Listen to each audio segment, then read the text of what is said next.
Innal hamdalillah nahmaduhu wa nasta'inuhu wa nastaghfiruh wa na'udzu billahi min shururi anfusina wa min sayyiati a'malina. May yahdihillahu fala mudhillalah wa may yudhlil fala tajida lahu waliyyan mursyida. Asyhadu an la ilaha illallah wa asyhadu anna Muhammadan abduhu wa rasuluh alladzi la nabiyya ba'dah.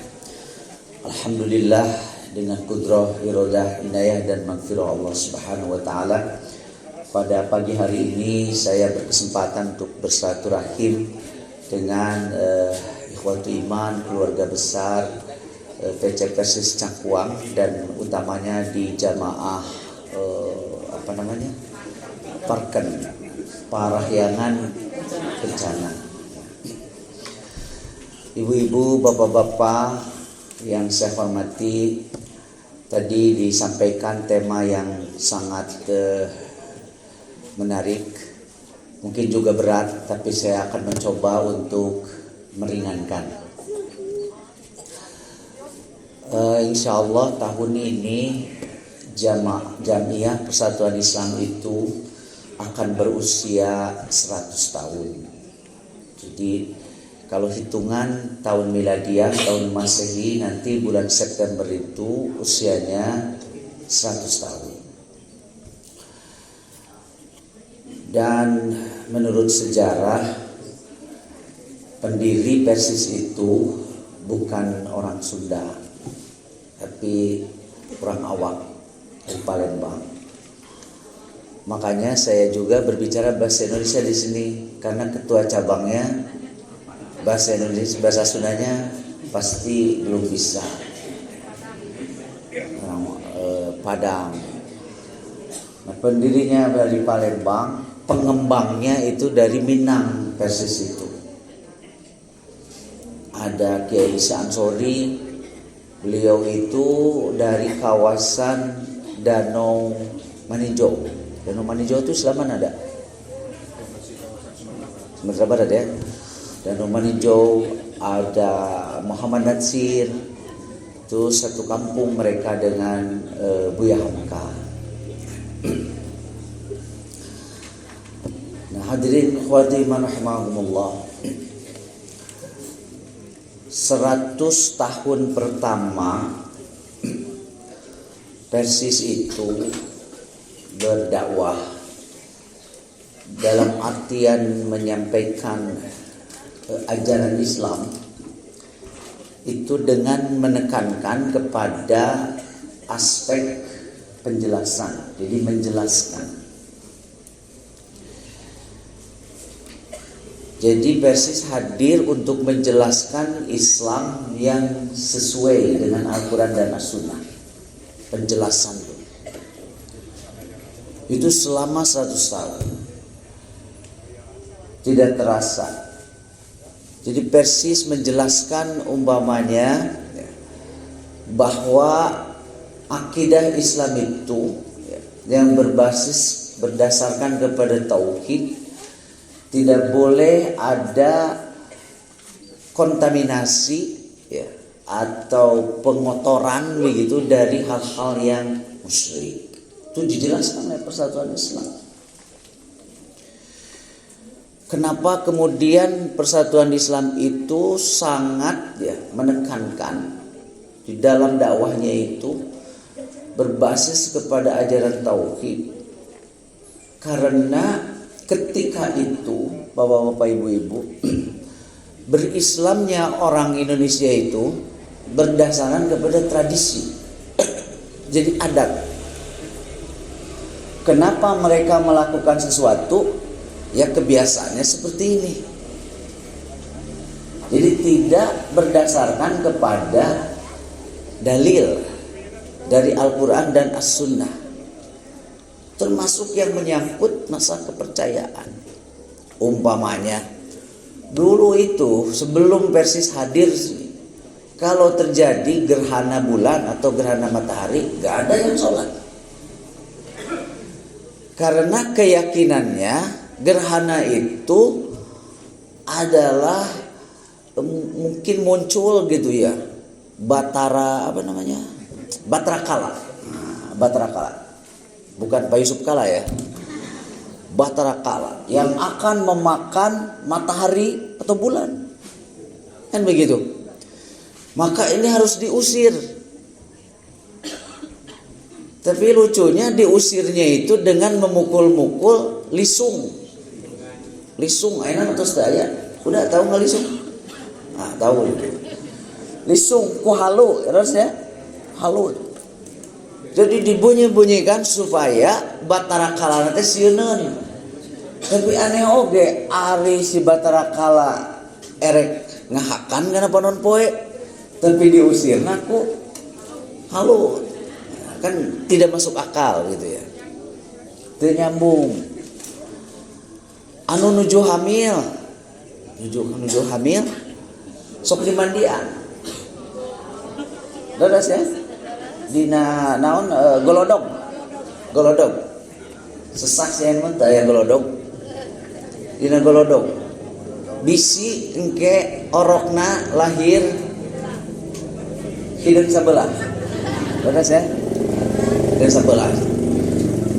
Itu kan keyakinan yang turun temurun, tidak jelas dasar dari mana. Maka Persis menjelaskan sebagaimana Rasulullah SAW menyampaikan, inna syamsa wal qamara ayatani min ayatillah.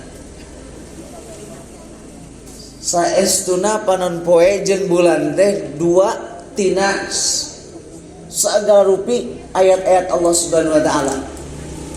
Bulan dan matahari adalah dua tanda kekuasaan Allah Subhanahu wa taala. La yankasifani li mauti ahadin aw li hayati. Kedua makhluk Allah yang namanya matahari dan bulan itu tidak akan bergerhana karena kematian atau lahirnya seseorang. Jadi itu adalah kekuasaan Allah Subhanahu wa taala. Karena Allah yang menciptakan langit dan bumi. Tidak ada tuh yang namanya Batara Kala, Batara Guru, Batara-batara yang lainnya, tidak ada. Itu dijelaskan oleh Persis. Dan ajaran tauhid itu mengajarkan kepada kita hanya Allah Subhanahu wa taala yang Maha Kuasa, dan hanya Allah lah yang layak untuk kita menghambakan diri kepadanya. Nah, itu ajaran tauhid. Jadi menurut prinsip tauhid, manusia itu ditempatkan pada posisi yang mulia, boleh dikatakan bahkan ada ulama yang menyebutkan lebih mulia dari malaikat sekalipun. Nah, Allah Subhanahu wa taala mengatakan begini, Bapak-bapak, Ibu-ibu, di dalam Al-Qur'an surat Al-Isra, kalau tidak salah ayat 70 ya. Walaqad karramna bani Adam. Sungguh kami sudah memuliakan Bani Adam, anak cucu Adam, manusia. Wa hamalnahum fil barri wal bahr. Dan kami mengangkut mereka, menyediakan transportasi di darat dan di laut. Makanya manusia itu bisa ngambang kan di laut ya, bisa terbang juga di udara. Dan manusia yang menaklukkannya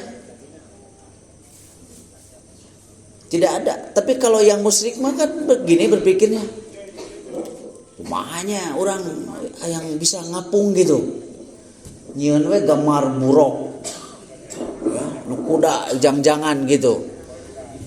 Terus mikirnya cek orang palken deh, tuh nini anteh cenah geus teu milaan gitu. Tapi si nini anteh teh jadi sawan, bisa balik bisa init teu bisa balik. Perintahnya can balik-balik nini anteh. Keyakinan di situ. Padahal Allah Subhanahu wa taala sudah memuliakan kita, dan kemuliaan manusia itu oleh Allah Subhanahu wa taala diberikan kepada kita akal. Ibnu Taimiyah menyebut quwwatul aql, kekuatan akal. Jadi yang menjadikan manusia itu mulia berbeda dengan makhluk yang lain. Wa faddalnahum ala katsirin mimman khalaqna tafdila, karena diberi akal. Manusia itu diberi akal. Nah, maka orang yang bertauhid itu adalah mereka yang menggunakan ini akalnya nih. Makanya tidak mungkin orang yang bertauhid itu tertipu. Nah, saya ambil contoh. Nabi Ibrahim alaihissalam itu diberi julukan abad tauhid, bapaknya tauhid. Di sana Nabi Ibrahim alaihissalam mendakwahkan tauhid dengan menyeru kepada manusia, manusia, kalian itu diberi kemuliaan oleh Allah, harus digunakan nih akalnya. Nah, Ibrahim melihat apa nih yang menyebabkan manusia itu menjadi bodoh. Ternyata mereka menyembah patung-patung zaman Ibrahim. Akhirnya oleh Nabi Ibrahim dihancurkan semua Nabi Ibrahim itu, dan disisakan yang paling besar. Nah, ini bukan tanpa maksud. Nabi Ibrahim ingin membuktikan dan mengajak kepada kaum musyrikin ketika itu untuk berpikir, hancurkan sama Ibrahim kecuali yang paling besar. Nantinya mereka akan bertanya, kenapa yang paling gede tidak rusak, kan begitu ya. Begitu sudah dirusak oleh Nabi Ibrahim alaihissalam, patung-patung itu yang tidak memiliki kekuatan sedikit pun, ini disembah oleh mereka padahal gak punya kekuatan. Akhirnya kan ribut mereka, sampai penguasa ketika itu Namrud lah ikut turun tangan, dan mereka bertanya, siapa yang berbuat seperti ini? Tanya kepada masyarakat. Kemudian masyarakat berkata begini, qalu sami'na fata yadhkuruhum yuqalu lahu Ibrahim. Kata mereka, kami dengarnya ada seorang pemuda yang orang-orang memanggilnya itu Ibrahim. Jadi Nabi Ibrahim ketika itu ya berusia muda ya. Dan menurut Ibnu Abbas yang dikutip oleh Ibnu Katsir, memang Allah itu mengutus para nabi itu adalah para pemuda. Jadi tidak dalam usia tua itu para nabi diutus.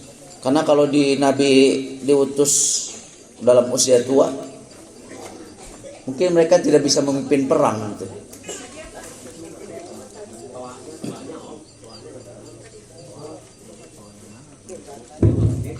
Atas cekap.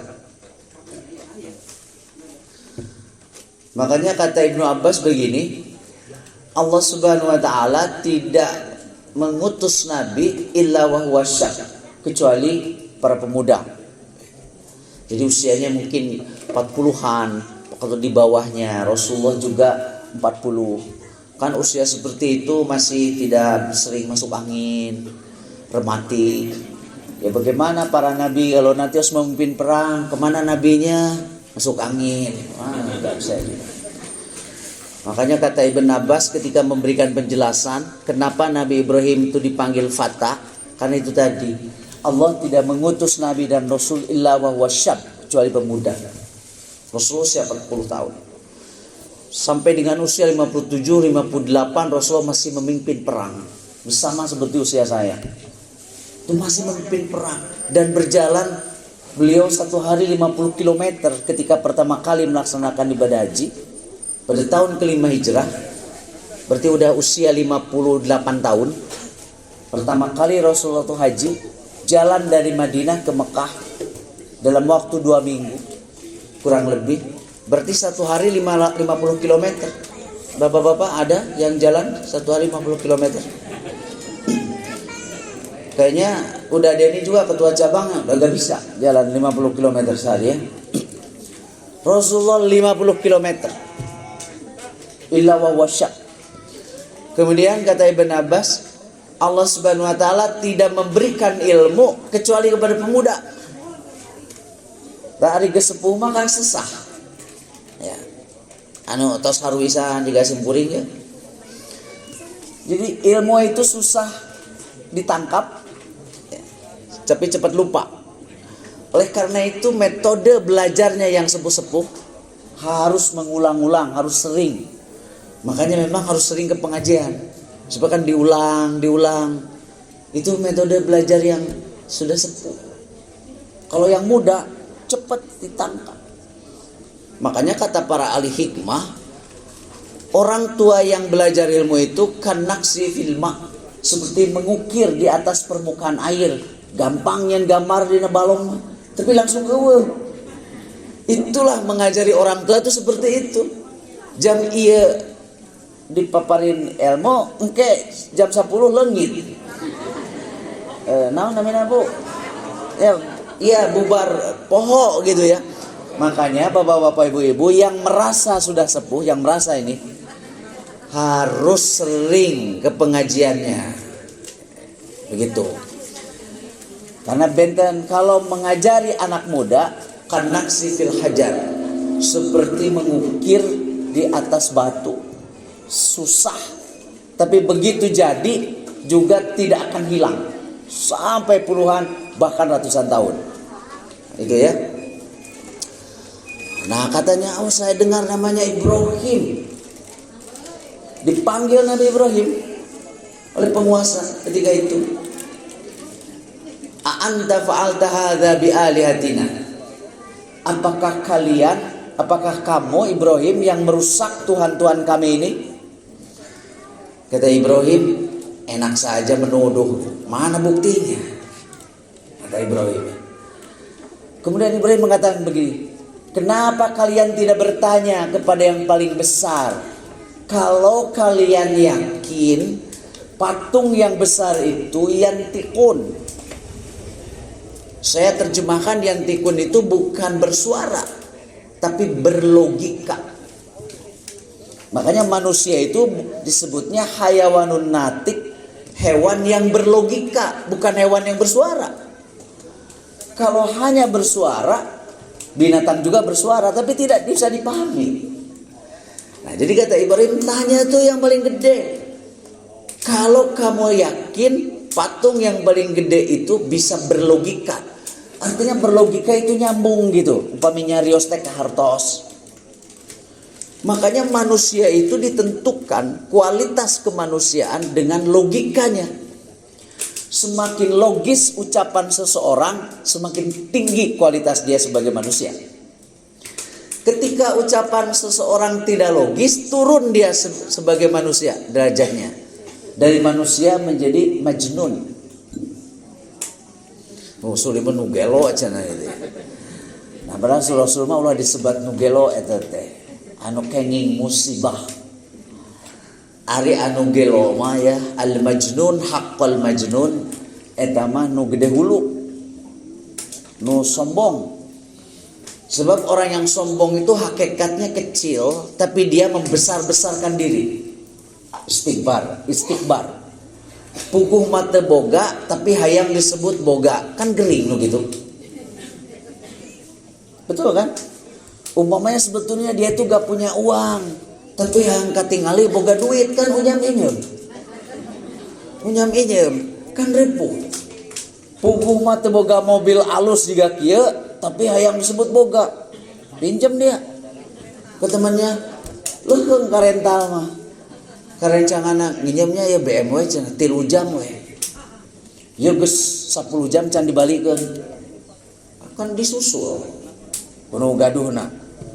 Pasti bakal kaeraan. Mata capek jadi menjadi orang sombong itu, tidak jujur, itu penyakit.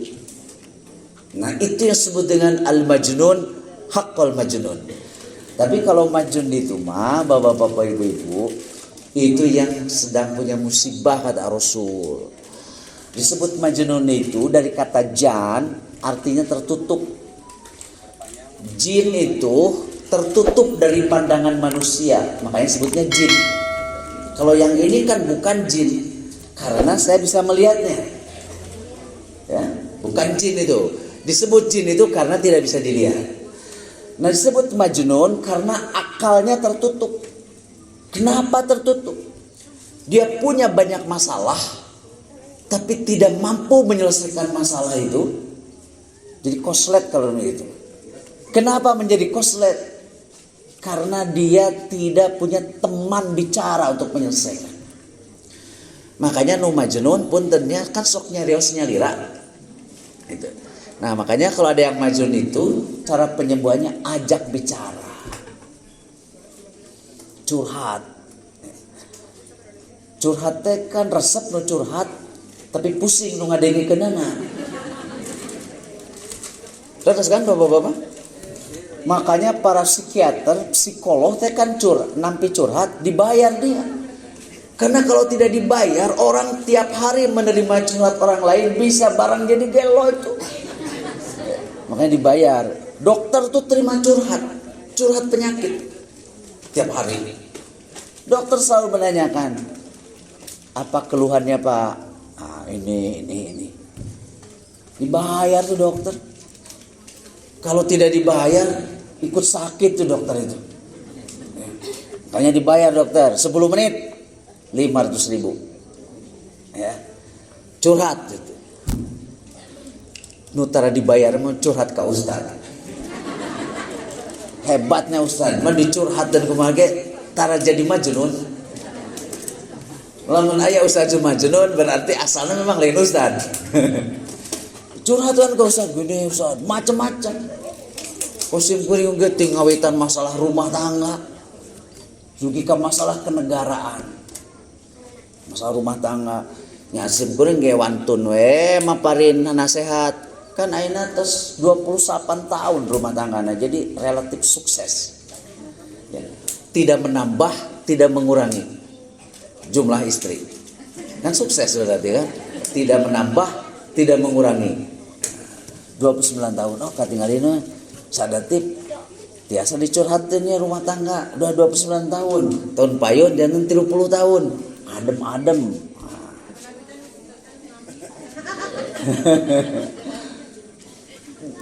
Ustaz tuh sabar kita nih, masalah rumah tangga, masalah hukum, keuangan, segala rupa. Dina WA. Kalau ke psikiater mah harus pakai argo, berapa menit. Karena menerima curhat itu pusing. Ya makanya ibu-ibu, bapak-bapak, curhatlah yang penting. Gitu. Nah jadi yang majnun itu dia punya masalah, pusing, mumet. Dan dia tidak berani menyampaikan kepada temannya ya. Untuk partner bicara. Kadang-kadang kan curhat itu jadi cager. Umpamanya ini pun anu sarpuh. Kan lamun ngobrol teh curhat nanti ngobrolkan penyakit. Coba yang itu penyakit, waduh, kolesterol ya 250. Cek meja teh. Ah, enteng orang mah geus 300. Tapi bari seuri. Nih itu. Rematik cenah ieu. Alah, rematik itu mah bae lah barang dharma naon we, saleserian. Jadi memang untuk yang sepuh-sepuh seperti itu, curhatnya itu sebagai pengobatan. Akhirnya sebatna teh healing ya. Jadi keun we sepuh mah keur ngarobrolkeun penyakit, nu teu pantes mah budak ngora ngobrolkeun penyakit. Nah, eta mah kolot sampe waktuna kudu dicabak tataarna tah anu masih kene umur 30-an nu diomongkeun penyakit.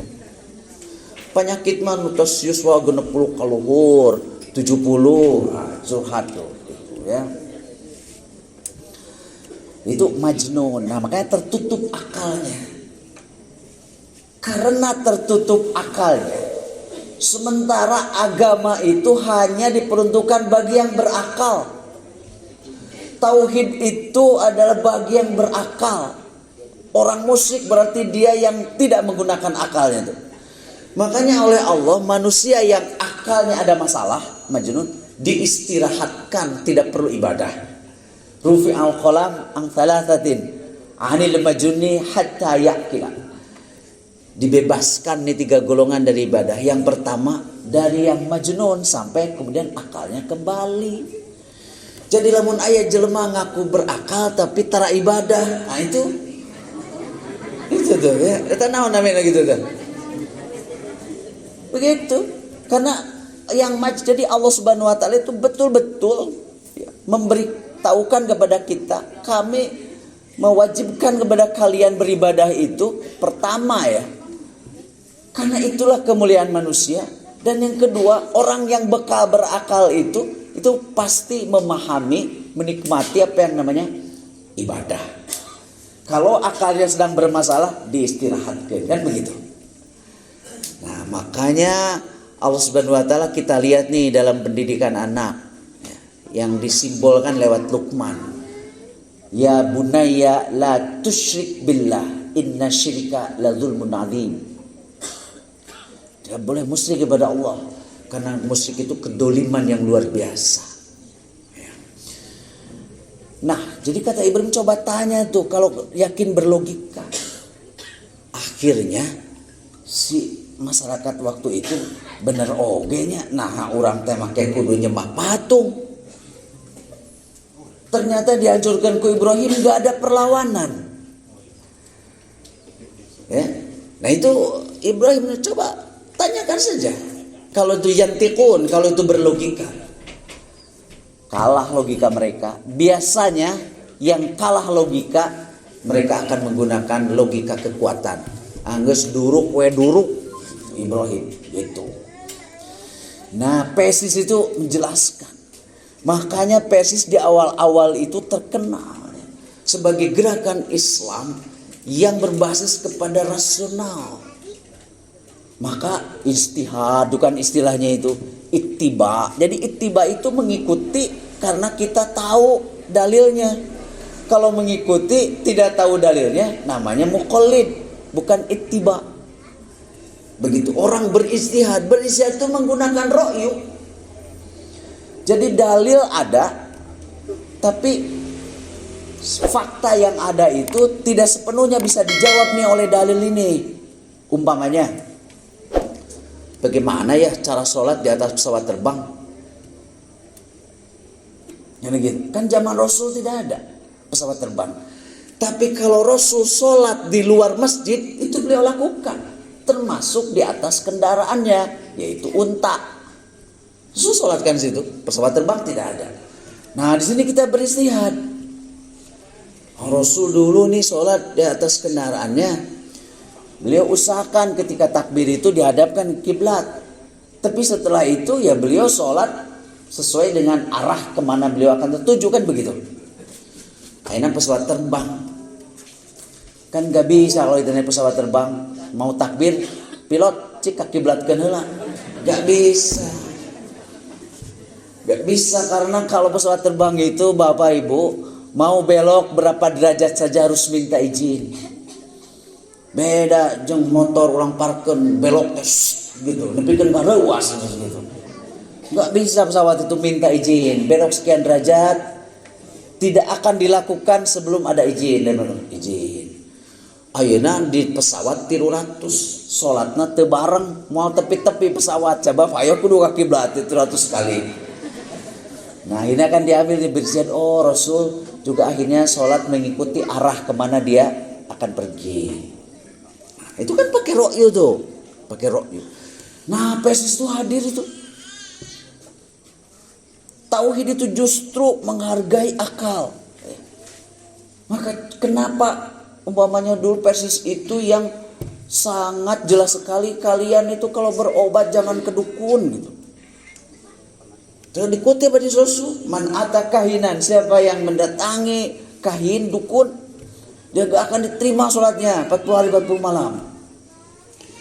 Sementara Rasul mengatakan likulli da'in dawaun, setiap penyakit ada obatnya. Nah, itu kan panduan Rasul. Maka muncul kan kedokteran, ya, ketabiban muncul. Nah, itu yang dijelaskan oleh PSIS. Jadi menggerakkan nih akal kita. Dijelaskan, maka penjelasan PSIS. Maka di PSIS kan tak aya no dukun, tak aya sugan anggota PSIS jadi dukun. Nggak ada, karena matak jadi dukun ge bodoh. Lamun pinter mah jadi dokter. Kenapa dia jadi dukun? Karena bodoh. Matak eraeun dukun mah. Praktek nanti di kampung, buki kampung era. Tara aya dukun nu make pelang. Praktek dukun jam sekian moal aya. Era ilmu nage ilmu hitam, black magic, jasna hideung. kabeh huntu-huntuna wae oge hideung. Dukun mah beuki jorok, beuki lepus. Kana aya nu tara manis saumur-umur. Dukun itu pasti buta huruf, tara nulis resep tara. Resepna sangeunahna we. Penyakit ieu mah ayam camani cenah gitu. Sangeunahna gitu. Dia pernah nulis itu. Nah, Persis itu menjelaskan masa kok dia berobat ke dukun, manehanana ge bodoh. Kedokteran sekarang terbuktikan dengan ilmu kedokteran itu, tubuh itu pengetahuannya luar biasa, dan Allah sudah mengisyaratkan kepada kita sanurihim ayatina fil afaqi wa fi anfusihim, dan kami memperlihatkan ayat kekuasaan Subhanahu wa taala itu apa yang ada di semesta ini dan apa yang ada di dalam diri kalian. Jadi harus diriset. Ulah jika dukun, kapan dukun meriset? Sekarang semua penyakit relatif itu sudah ditemukan obatnya, tinggal beberapa. Baheula lamun aya nu TBC jika kamari Covid diisolasi. Betul kan ada TBC? Sieun nu TBC terus batuk, wah urang teh nyalingkir. Kamari ge kitu ku Covid anu batuk. Sieun. Nu batuk sieun, anu kebesekan padahal sieun gitu. Dulu diisolasi, yang TBC itu diisolasi gak boleh keluar. Ayeuna mah TBC enteng. Datang ke puskesmas, bahkan katanya obatnya gratis 6 bulan sembuh. Engke oge si Covid teh ayeuna ge tos biasa kupat Covid eueuh ayeuna mah geus flu deui. Ayeuna mah saalam dunya sudah hampir selesai, justru tinggal Cina tuh aneh. Di Cina mah mabuk. Sampai di Cina itu per 2 hari penduduknya harus di PCR. Di Cina. Nah, di orang mah aya tuh biasa we nama batuknya, ibu-ibu biasa kan? Tuh batuk kan biasa. Mun kamari zaman Covid eta nu batuk eta, pasti urang teh nyingkir. Ayeuna mah mangga ibu sok anu bade batuk heula. Bapak ya. Semua diketahui. Spesialis sakolana teh mah tos spesialis di subspesialis. Engke bakal aya sub deui. Jadi nu ayeuna penyakit bareura teh engke ka dieu mah biasa-biasa we. Itu akal manusia.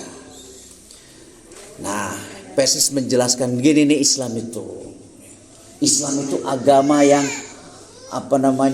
diterima oleh akal. Islam itu karena memang Allah Subhanahu wa taala dalam ajaran tauhid itu menempatkan kita sebagai makhluk yang paling mulia. Ya.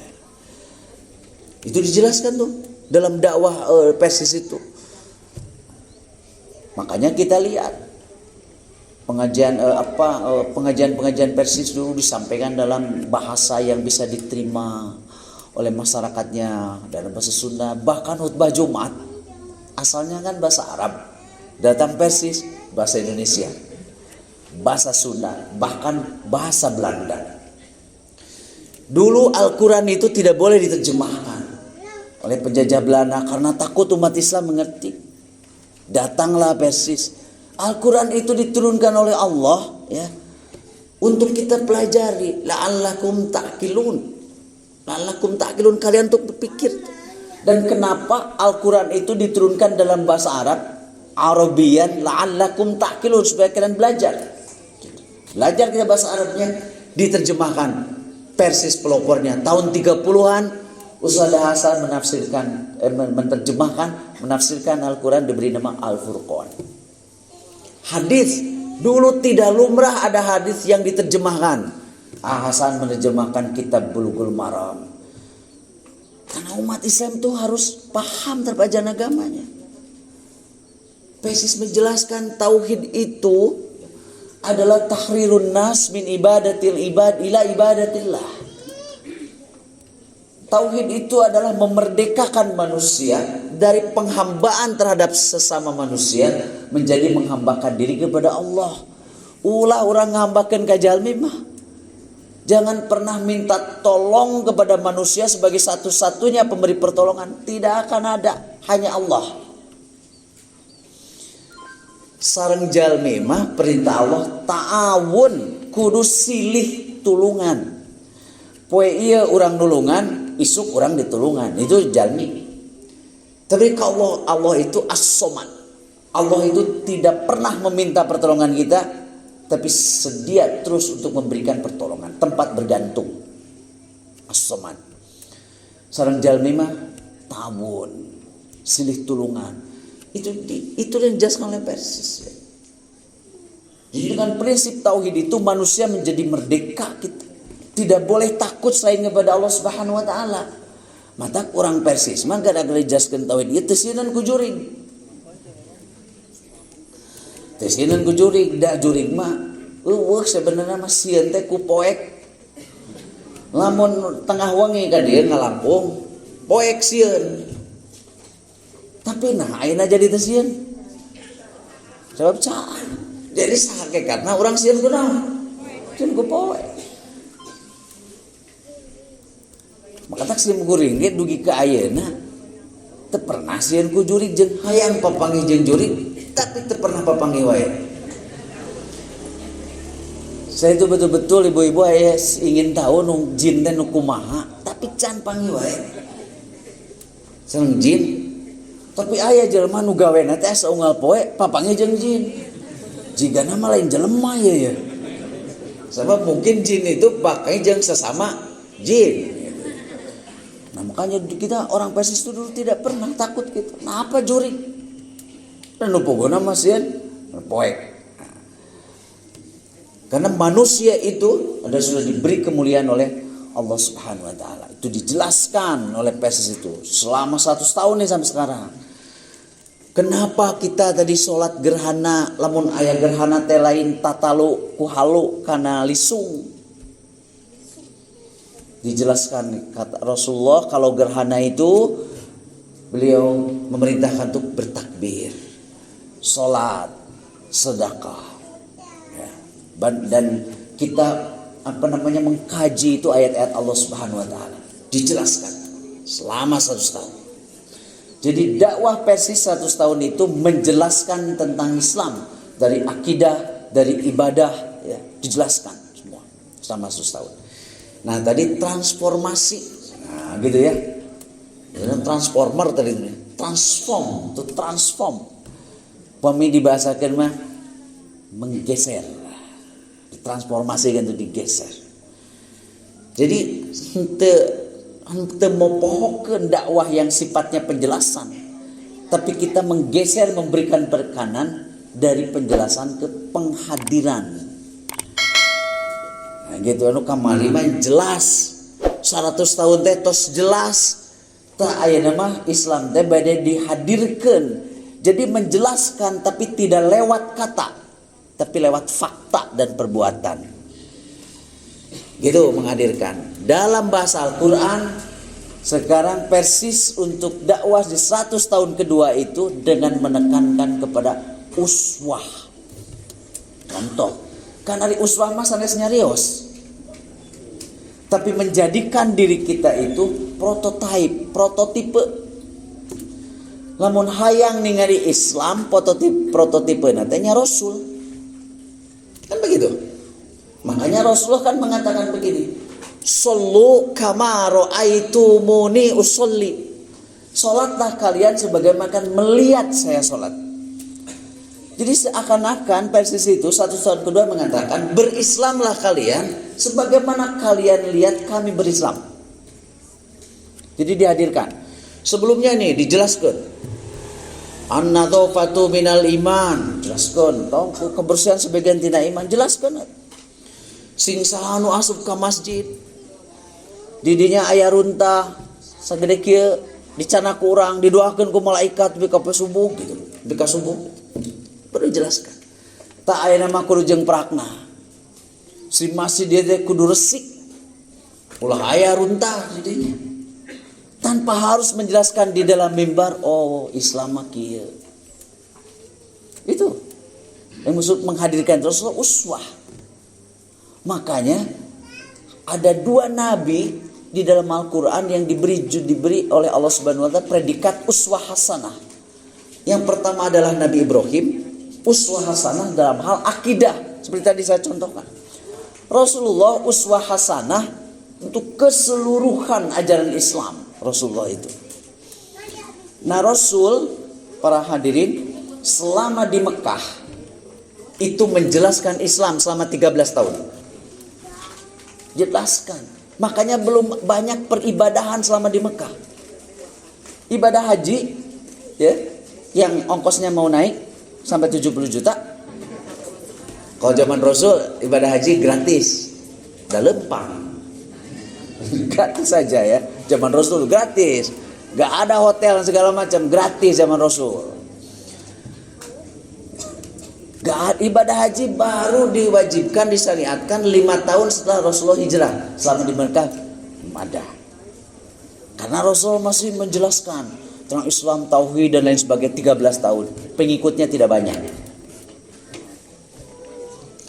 Begitu di Madinah selama 10 tahun Rasulullah menjelaskan Islam itu lewat uswah.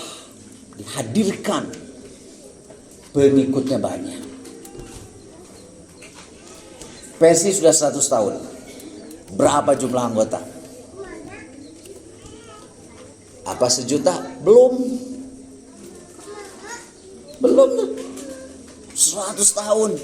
Nya lamun di etang jeung nu marawat mah aya juga nanti ya. Hasan anggota nomor 1 geus maot lebetkeun ayeuna.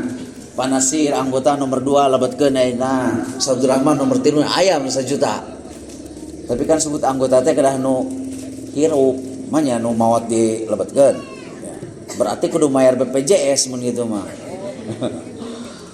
Belum 1 juta, 100 tahun kita. Saudara kita dari Nahdlatul Ulama mengklaim 100 juta. Mengklaim. Makanya suka ada joke heureuy gitu. Saya ketemu dengan pimpinan Muhammadiyah.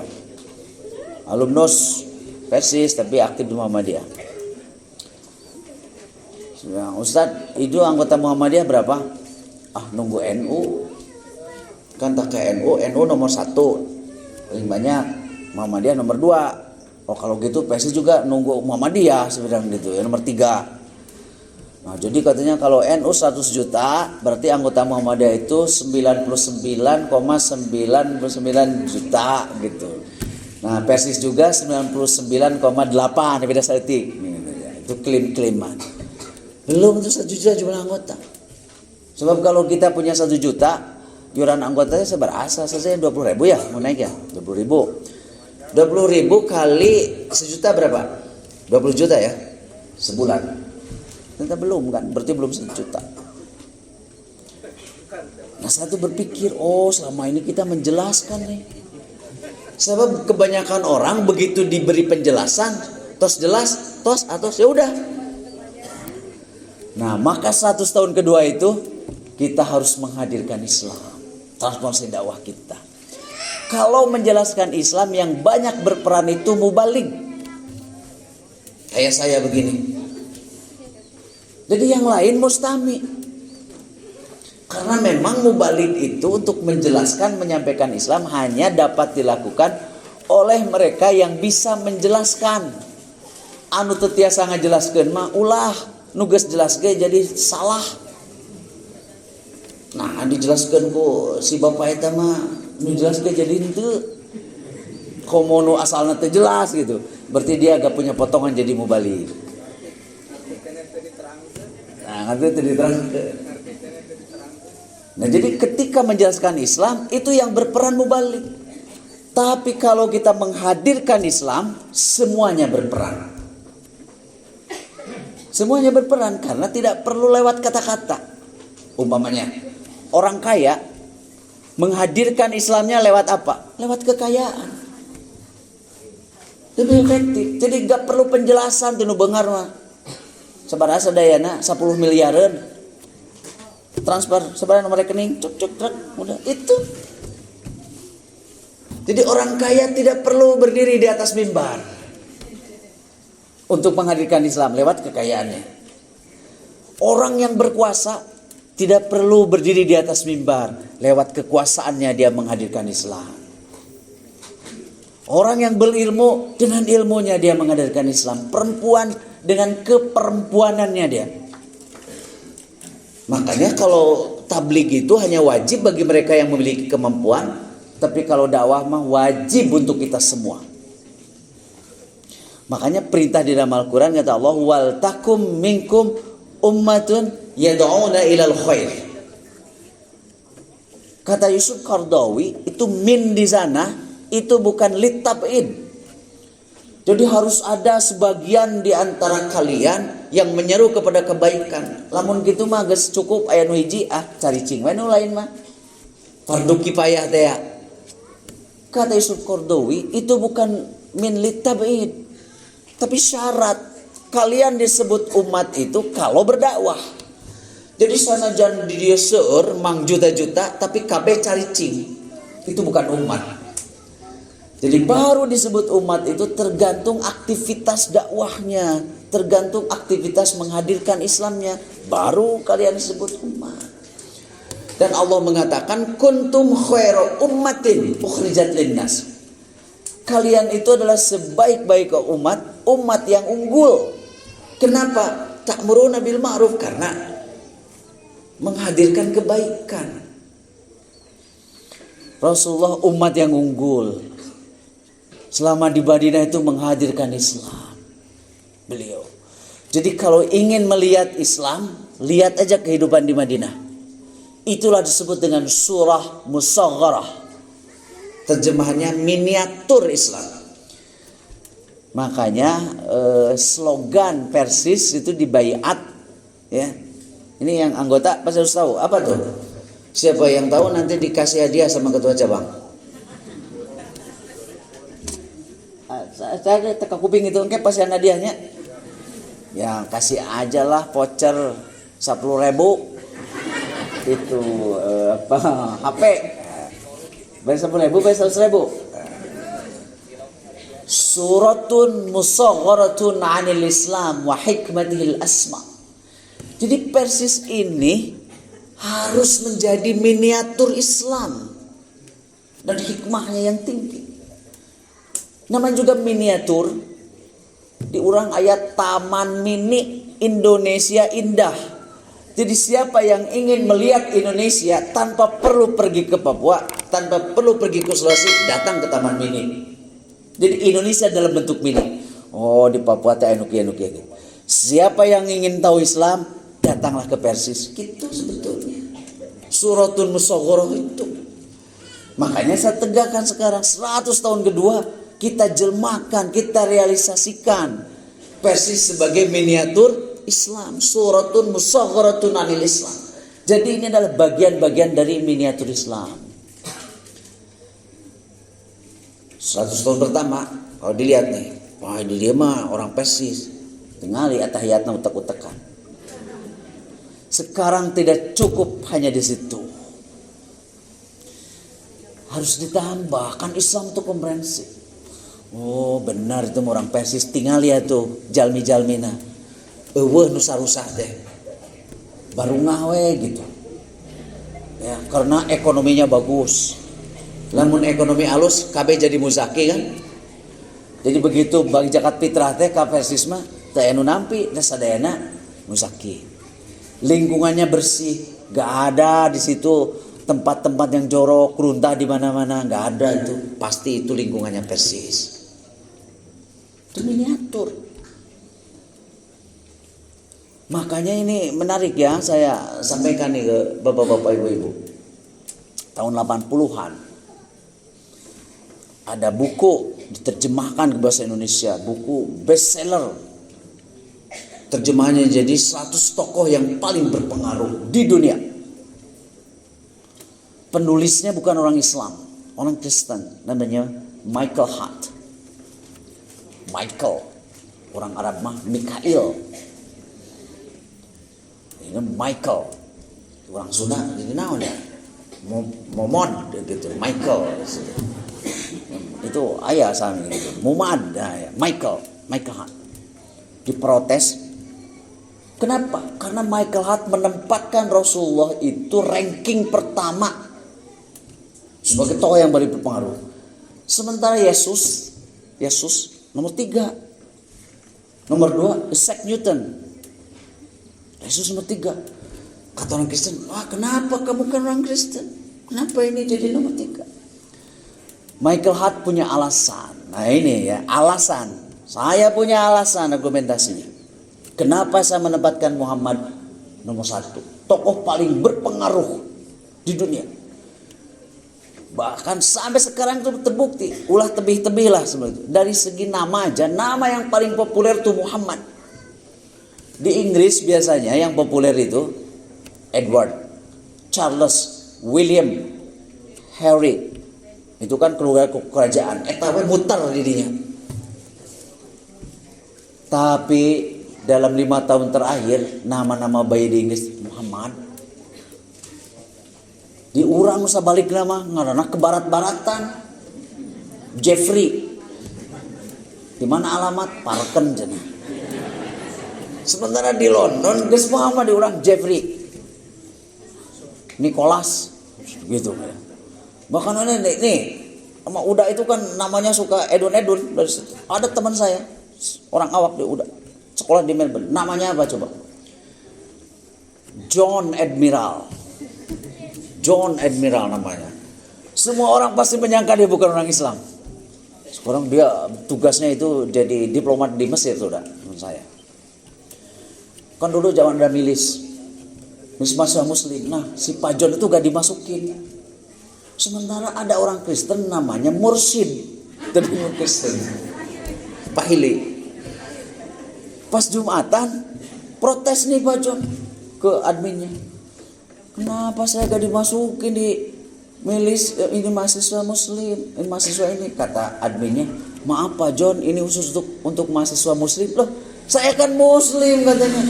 Aduh, soalnya namanya Pak John Admiral. Itu mana? Ini udah ini. John Admiral. Mahasiswa saya ada, mahasiswa saya. Temennya udah juga dari Minang. Namanya siapa? Richard M. Nixon. Oh, presiden Amerika. Ya dia. Di Inggris itu Muhammad yang populer di Inggris, nama Muhammad. Kata Michael Hart, kenapa saya menempatkan Muhammad nomor 1?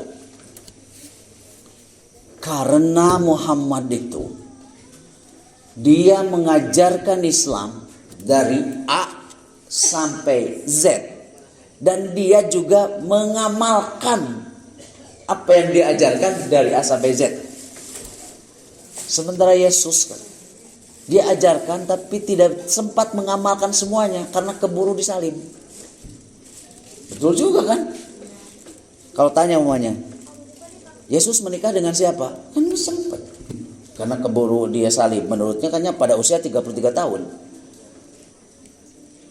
Kalau Rasulullah, beliau menikah, beliau punya anak. Kemudian kalau ajaran Islam itu itu katakanlah dari mulai kelahiran, Rasulullah kan punya anak dan istrinya melahirkan. Rasulullah mengajarkan kalau lahir anak itu pada hari ke-7 kasih tasmiyah nama, akikah, ditahlik kan, digunduli begitu. Kata Michael Hart kira-kira begini, Yesus sempat gak mengurus anak? Ya enggak. Jadi kalau di sini bagaimana cara mengurus anak dalam Islam? Ada tuh kan ajarannya. Bagaimana cara mengurus yang meninggal dunia dalam ajaran Islam? Ada. Bagaimana kalau kita dianugerahi kekayaan? Gini. Itu Rasulullah itu, Muhammad itu, kata mereka, dia mengajarkan Islam dari A sampai Z dan dia amalkan. Makanya Rasul itu adalah miniatur ya dari ajaran Islam, uswah. Nah ini sudah sangat tepat sekali para pendiri Persis itu ya membuat slogan yang tadi. Jadi Persis itu harus suratun musagharah, jadi miniatur. Nah maka saya tegaskan nih dengan tema yang hebat tadi itu, transformasi dari penjelasan ke penghadiran, dari kata-kata menjadi fakta di kita. Suratun musagharatun. Nah jadi gimana ningali Persis teh bukan hanya lagi fokus kepada bagaimana cara mereka beribadah, tapi mereka cara berislam secara keseluruhan. Tidak ada buta huruf Al-Quran. Di situ tidak ada kemiskinan. Sayyidina Ali pernah mengatakan, seandainya kemiskinan itu berbentuk manusia, akan aku bunuh tuh kemiskinan. Tidak boleh ada tuh di Persis. Kita menjadi betul-betul miniatur Islam. Itulah yang maksud dengan transformasi itu. Dan di situ letaknya pada kekuatan contoh uswah. Jadi kita semua harus menjadi uswah. Kalau menjadi mubalik-mubaligot mah belum tentu bisa. Malah ngadeg-deg. Sok kalau saya nanti random, sok ngadeg di dia kesang letik kesang badan. Kudu naon nu ditepikeun. Anu tara biasa mah hese ngamimitian jeung hese nutup pidatona teh muter didinya terus. Muqaddimah. Terus kan bapak-bapak kesang meruluk gitu. Muter terus ya tegas di mana kabur pengajian. Akhirnya atas we dugi ka dieu cenah. Sek mustamina teh cager cenah itu. Tapi kalau kita menghadirkan Islam, kita adalah bagian-bagian, komponen-komponen dalam penghadiran Islam itu. Kumaha cenah upami abdi mah da kararesan, urang sok disebut miskin ya, bahasa lemes nama. Economically disadvantaged. Baca nu teh bade nerjemahkeun ke di pasian pulsa tamihan 50.000. Coba. Sobat miskin makan alim. Economically disadvantaged. Yang belum beruntung secara ekonomi. Nah, kan eta mah teu ieu nya, teu naon. Teu nyinggung gitu, teu nyinggung peranakan gitu mah ya. Economically disadvantaged. Itu juga harus menjadi bagian dari dakwah. Itu di dalam Al-Quran ada dua, kan ada dua jenis orang miskin. Ya. Ada as-sa'il, ada al-mahrum. Ada as-sa'il manu miskin tapi dia mengkomoditaskan kemiskinannya yang dibere. Tapi kalau al-mahrum dia itu punya martabat, akhirnya nu eraeun nu beungar. Jadi nu eraeun teh nu beungar sebab nu miskin dia mah dia punya martabat. Ini dia. Akhirnya nu eraeun saha? Nu beungar. Tapi kalau dengan as-sa'il nu beungar teh jadi jiga manehanana nu mere rezeki. Begitu mereka jadi kieu matak nyata saya sok dibere kurang 100.000 tapi kudu nasihatna lila. Akhirnya sekolah miskin teh terjadi 100.000 senang gitu. Nah, tapi kalau yang al-mahrum dia menjaga martabat. Sebab kemiskinan itu bukan sebuah kehinaan. Tapi itu adalah sarana ibadah bagi mereka yang dikasih kekayaan oleh Allah Subhanahu wa taala.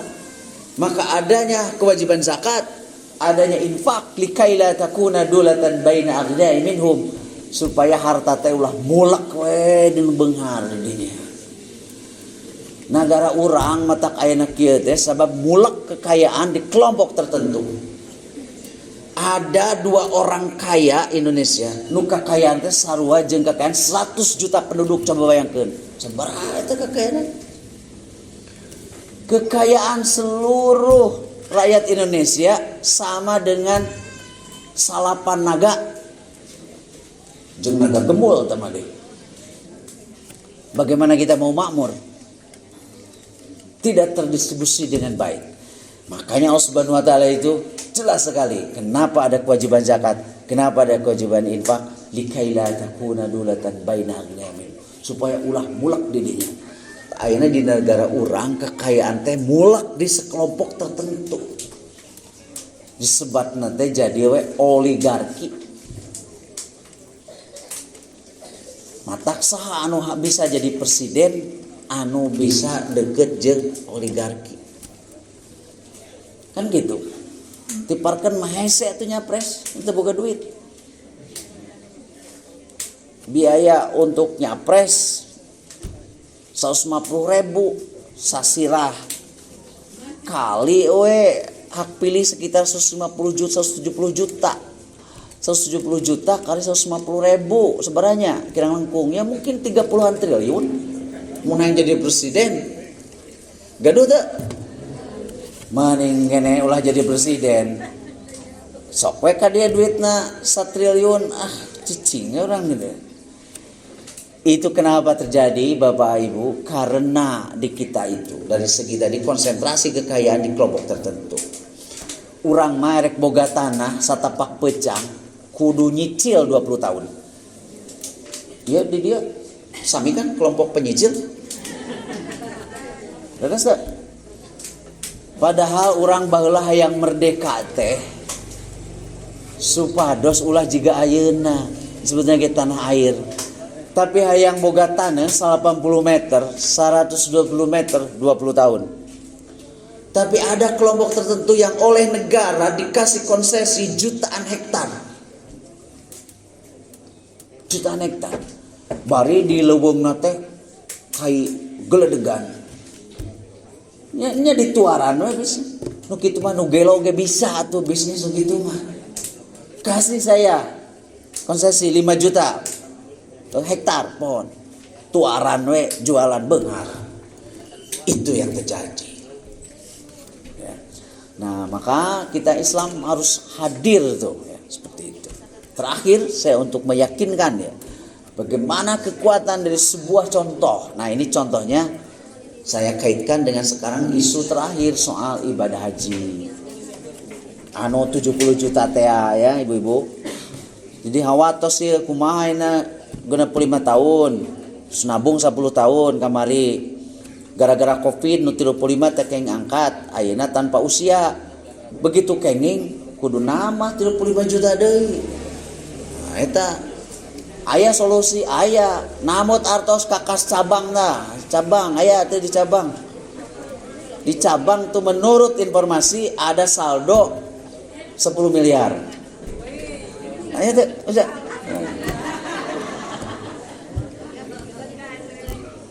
Jadi untuk memperkuat ya bagaimana kekuatan sebuah contoh dan disitulah kebersihan dakwah Rasul. Miniatur Islam ada di Madinah. Ibadah haji pertama kali Rasulullah itu gagal, tidak bisa dilaksanakan karena Mekahnya ditutup ya, oleh penguasa Quraisy. Sebab ibadah haji itu hanya di Mekah. Madinah mah untuk ziarah. Maka disebut ayeuna lokasi pelaksanaan haji teh masyair. Salah satu penyebab naik ibadah haji teh naiknya biaya di masyair. Ya, jadi ibadah haji itu Mekah, Mina, Arafah, Muzdalifah, Mina, Mekah. Nah itu rangkaian ibadah haji. Ketika ibadah haji pertama kali disyariatkan, Mekah tertutup, tidak boleh. Tidak boleh. Tapi akhirnya Rasul berketetapan hati karena perintah dari Allah Subhanahu wa taala akan tetap dilaksanakan oleh Rasulullah. Rasulullah pergi, tapi akhirnya diketahui juga ya, kedatangan Rasul itu oleh kaum musyrikin Quraisy. Makanya 20 km sebelum Mekah namanya Hudaybiyah, Rasulullah berhenti untuk melihat situasi. Akhirnya berunding, singkat kata, tetap Muhammad tidak diizinkan untuk beribadah haji tahun itu, tahun kelima hijrah. Diizinkannya tahun depan. Itu pun hanya 3 hari. Ini menariknya, kenapa 3 hari? Orang Quraisy di Makkah takut terpikat oleh kehadiran Rasul dan para sahabat. Jadi lamun diberi waktu saminggu bisa-bisa orang Mekah kabeh asup Islam. Inilah kekuatan contoh. Jadi tengah romong tapi terpikat. Maka ulah lila teuing lah Muhammad jeung babaturanna nangke bisi asup Islam, takut terpikat. Jadi hanya 3 hari saja. Begitu. Karena tidak jadi, maka Rasulullah pulang kembali ke Madinah. Jalan kaki. Tadi jalan kaki 2 minggu, 100 kilometer, ayeuna euy jalan kaki. Lamun bapak ibu-ibu harita aya sareng Rasul parade moal ibadah haji. Mampah moal juga nama 600 kilo. Jabat terjadi. Karena tidak jadi, tidak bisa dilaksanakan, Rasulullah kemudian memerintahkan kepada para sahabat yang ikut termasuk istri Rasul untuk bertahalul. Bertahalul. Apa yang terjadi? Teu aya nu ngagugu. Jika nama kesel, apalagi sahabat muda, geus lempang jauh 600 kilo, padahal tinggal 20 kilo dari Rasul. Orang Quraisy ngahalangan, tonyok we gitu ceuk nu ngarorama. Tonyok Rasul aduh. Kan dia balik 600 kilo, lamun orang ke Mekah tinggal 20. Kan gitu. Jadi kesel gitu ke Rasul itu. Gak digugu. Rasulullah sedih. Perintahnya itu gak digugu, beliau merasa gagal. Masuklah beliau ke tenda istrinya dalam keadaan sedih. Istrinya Surti, tak itu jadi istri mah lamun salaki keur baeud teh ulah. Ayo dibaeudan. Kudu ditaros, kudu Surti. Ya mah datang mah baeud kalau kami lu baeud. Terus gitu terus. Nagih kieu. Ditaros ku si Rasul aya naon? Eta katawis sedih gitu. Saur Rasul teh. Ieu pan ibadah haji teh teu bisa kalaksanakeun. Urang kudu balik deui. Tadi di titah tahallul nu gagugu hiji oge. Berarti kan sebagai Rasul anjeunna ngaraos gagal kan? Ati Allah wa ati Rasul. Teh nu gagugu cek Rasul. Si istri teh kan Surti, teh eta lamun istri Surti masalah ki aya masalah teh lain ditamahan. Diupahan. Bari paparin usul. Sur istri Rasul teh kumaha atuh? Ayeuna mah ulah teras we diparentah. Ulah we diajak dihimbau, paparin contoh we ku salira. Hartoseun ku Rasul, nya dibere contoh we. Ari diajak hese wae mah hartos ditampi istri ta eta oge suami caroge nu saya kudu jiga Rasul. Ari urang mah sagala rupa usul ti pamajikan tara ditarima, acicing nya hitut bau ge untung. Sahabat lalaki di urang mah nganggap nu ngaranna pamajikan teh teu nyaona naon. Dadas ibu-ibu. Nah, tuh bapak-bapak kumaha ieu? Padahal nu namina bojo mah ngelehan kanu jadi salaki. Jadi lamun aya salakina pinter, eta teh istrina ngelehan. Terusnya? Jadi sieun wibawa salaki turun, maka api-api bodoh. Sabenerna salakina teh teu pinter, ngan diberi kesempatan ku istri. Terus kan? Nya kitu deui istri mah sok api-api teh boga duit. Sok api-api teh boga duit, ningali heula ke lamun tos dompet sarogena kosong, koredas. Kakara nyarios aya ada di ibu oge gitu. Laras kan ibu? Laras. Kudu tingali wah cenah dompetna pinu keneh gitu. Tah lamun pinu keneh mah moal si ibu-ibu cicing we. Oh, mata pinter nyimpen teh nyimpen emas di mana, nyimpen duit di mana. Mun lalaki mah teu bisa nyimpen kecuali istri simpanan. Tata goreng patutna lalaki teh. Laras ibu-ibu. Tapi istri mah pintar, emas gitu. Jadi lamun lalakina keur koredas kedah merang kuliah, kalem we si istrina mah. Aya ti heula, tapi bayarnya gitu. Sami si goreng ge, teh gaduh matak surpun bojo teh. Ah cenanya kapun anak. Naonnya ada si bapak mah aya di imah ge da anger tara aya duit. Tapi lamun aya bapak teh jadi tenangnya. Itulah fungsi suami yang sukses cek singguling memberi ketenangan kepada keluarga. Uang salah satu yang memberikan ketenangan. Tapi lamun salaki mengandalkan uang pasti eta nipu anu jadi bojona teh. Geus bere duit we, los mah anak mana. Nah, kalau saya enggak memberikan ketenangan. Itu ya bapak-bapak. Ditambi ku Rasul. Tampi ku Rasul.